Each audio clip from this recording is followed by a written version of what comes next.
Savitri, Book 1, Canto 3, The Yoga of the King.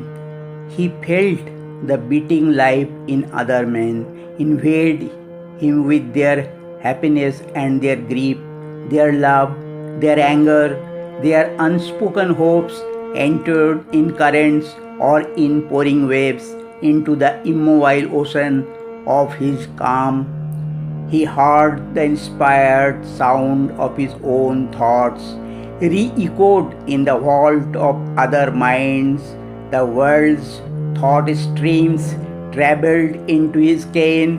His inner self grew near to other selves and bore a kinship's weight, a common tie, yet stood untouched, king of itself alone.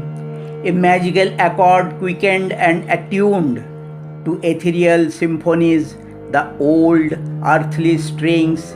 It raised the servitors of mind and life to be happy partners in the soul's response.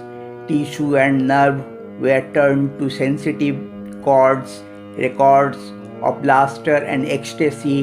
It made the bodies means the spirits acolytes, a heavenlier function with a finer mode, lit with its grace, man's outward earthliness, the soul's experience of its deeper sheaths, no more slept drugged by matter's dominance, in the dead wall closing us from wider self into a secrecy of apparent sleep, the mystic tracked beyond our waking thoughts, a door parted, built in by matter's force, releasing things unseized by earthly sense, a world unseen, unknown by outward mind, appeared in the silent spaces of the soul. He sat in secret chambers, looking out into the luminous countries of the unborn, where all things dreamed by the mind are seen and true,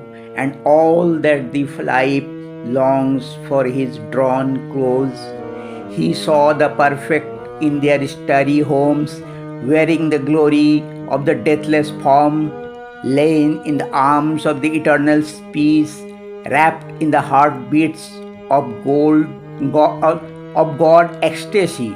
He lived in the mystic space where thought is born and will is nursed by an ethereal power and fed on the white milk of the eternal strength till it grows into the likeness of a god. In the witness occult rooms with mind-built walls, on hidden interiors, lurking passages, opened the windows of the inner sight. He owned the house of undivided time, lifting the heavy curtain of the flesh. He stood upon a threshold, serpent watched, and peered into gleaming endless corridors, silent and listening in the silent heart for the coming of the new and the unknown. He gazed across the empty stillnesses and heard the footsteps of the undreamed idea in the far avenues of the beyond. He heard the secret voice, the word that knows, and saw the secret face that is our own. The inner planes uncovered their crystal doors, strange powers and influences touched his life.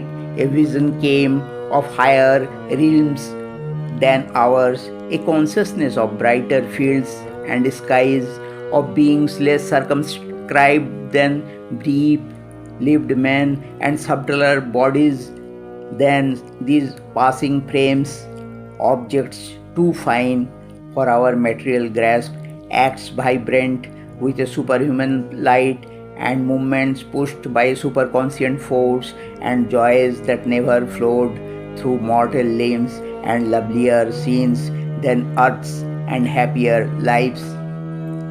A consciousness of beauty and of bliss, a knowledge which became what it perceived, replaced the separated sense of heart and drew all nature into its embrace. The mind leaned out to meet the hidden worlds.